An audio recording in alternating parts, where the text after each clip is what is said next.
Welcome back for another story time with Mrs. Arnold. Today I have Miss Abby with me as well. I don't know how long she'll last. Her legs are going to get tired here because she's standing on two legs right now. But we are coming to you to bring you another story. This week we have been learning about Goldilocks, and we read Goldilocks and the Three Hares yesterday. Today we are going to read Goldilocks and the Three Dinosaurs.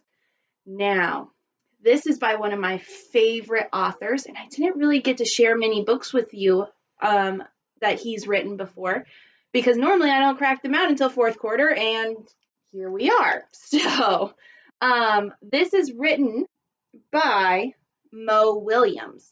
Now, he writes a lot of the pigeon books, a lot of the elephant and piggy books, and a few other different types of series. He's usually a pretty funny author, but I love his books because most of you can read them. I have not read this book before, but I thought it fit with our theme, and I saw his name on it, so I had to buy it. Right, Abby? Yeah, thank you. You're so kind. Oh, you're leaving? Okay. She's had enough, I guess. So here we go. Goldilocks and the Three Dinosaurs. Once upon a time, there were three dinosaurs. Papa Dinosaur, Mama Dinosaur, and some other dinosaur who happened to be visiting from Norway. So already we have a difference here, don't we? Normally there's a papa, a mama, and a baby. But this time there's a papa, a mama, and some other dinosaur who's just visiting them. One day, for no particular reason, the three dinosaurs made up their beds, positioned their chairs just so, and cooked 3 bowls of delicious chocolate pudding at varying temperatures. "Oh boy," said Papa Dinosaur in his loud, booming voice. Oops. "It is finally time to leave and go to someplace else." "Yes," continued Mama Dinosaur, "I sure hope no innocent little succulent child happens by our unlocked door while we are, someplace else." So, let's talk about this for a second. They have funny faces on. Look at their faces and their eyes. I get the feeling that they're not telling the truth.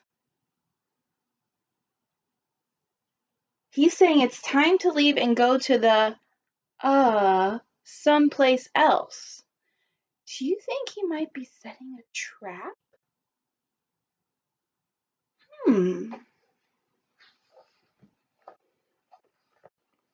Then the other dinosaur made a loud noise that sounded like a big evil laugh, but was probably just a polite Norwegian expression.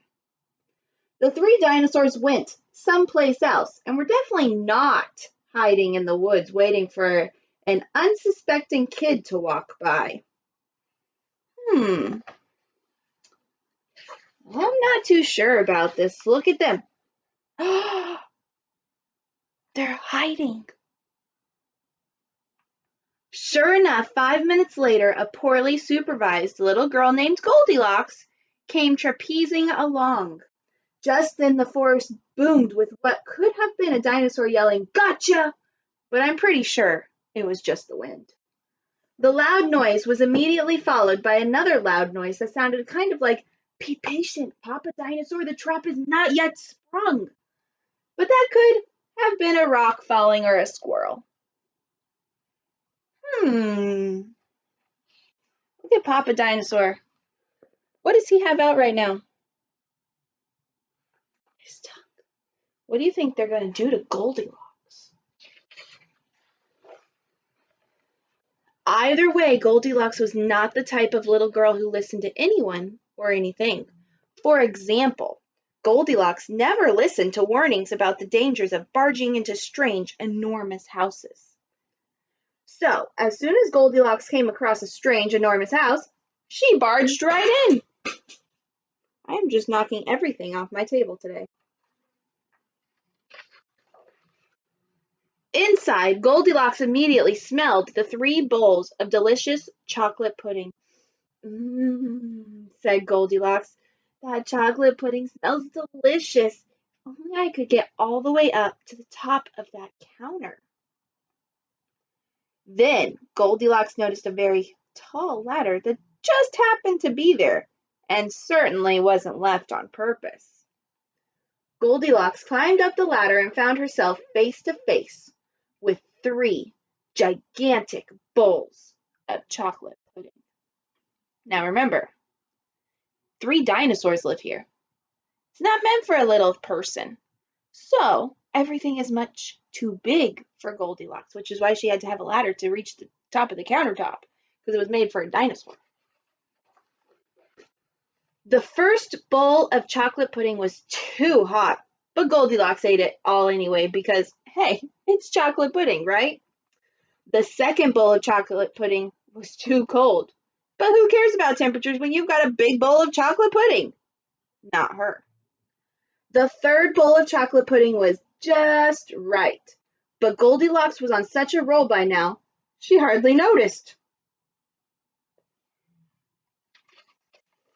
Soon Goldilocks was stuffed like one of those delicious chocolate-filled little girl bonbons, which, by the way, are totally not the favorite things in the whole world for hungry dinosaurs. Tired and groggy, Goldilocks noticed three chairs in the living room, so she climbed down the ladder and walked out of the kitchen. The first chair was too tall. The second chair was too tall. But the third chair was too tall. Goldilocks wasn't going to climb that high just to sit in some chair, so she hiked over to the bedroom. When she got there, Goldilocks noticed that the beds were also gigantically big. What is going on around here? Groaned the exhausted girl. The bears that live here must be nuts. Do bears live in this house? Just then, the room filled with a loud, booming noise that was either a passing truck or a dinosaur gloating. A few more minutes and she'll be asleep. Delicious chocolate-filled little girl bonbons are yummier than when they're rested. Even a little girl who never listens to anyone or anything had to hear that. So what do you think might happen?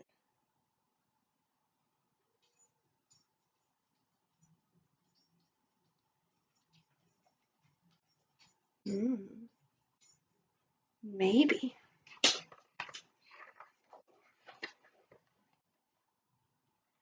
Goldilocks took a minute to stop and think, which was longer than she was used to stopping and thinking. Hey, she told herself, this isn't some bear's house.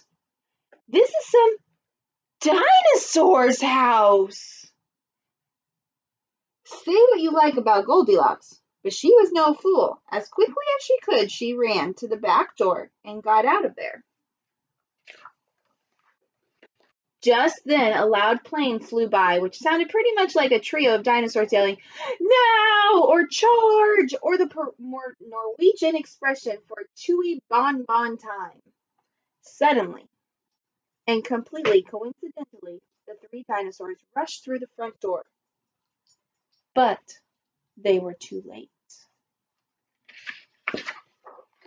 Goldilocks was gone, and all that was left in the house were three disappointed dinosaurs. The end. And the moral is, if you ever find yourself in the wrong story, leave. Because she found herself in the wrong story. She was in three dinosaurs instead of three bears. And the moral for dinosaurs is lock the back door. Why should they have locked the back door? So Goldilocks wouldn't have been able to get out. Yeah. Well, I hope you enjoyed our story today. We do have a writing prompt for this story, which, let me go ahead and flip my chart paper here.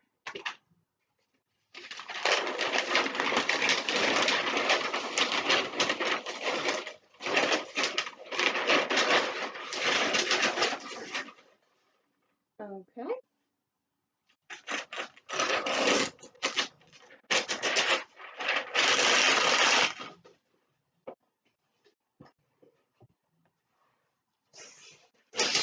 Okay, do you have your writing journal nearby?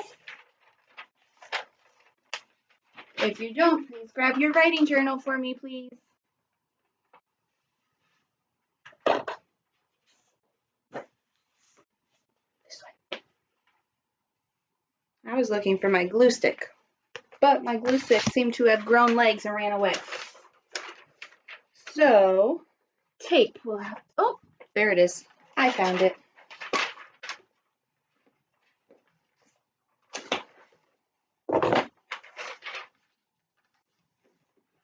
Okay, your writing prompt for today. You're going to tell me the beginning, the middle, and the end of the story. So we're going to work on 3 words. So your first sentence should start with first.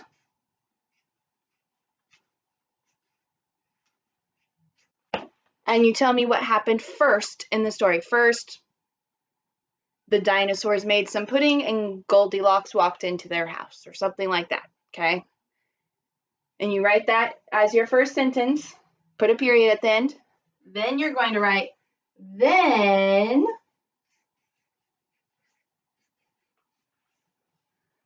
Goldilocks ate some pudding. Nope, did we already say that part? No, we haven't. She ate some puddings, went to go lay down, and realized she was in a dinosaur house. And then our last word is finally.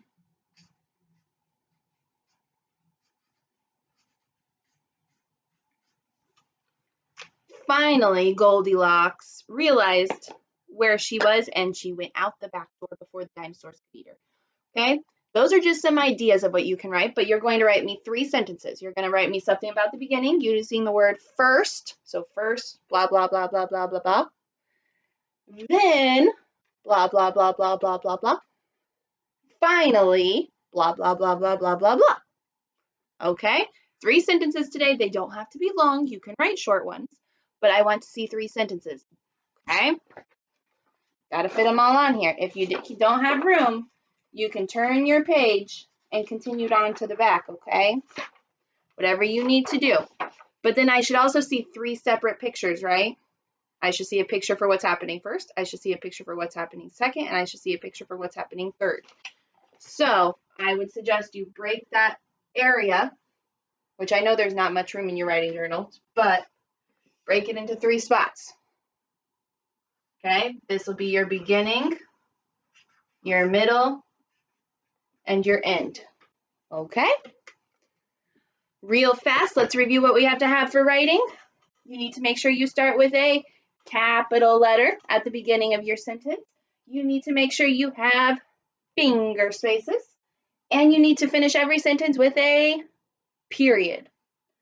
Make sure you are stretching those words you don't know. Do not ask for help. Stretch them. I saw much better work yesterday. Thank you for that. Your sight words should be spelled correctly.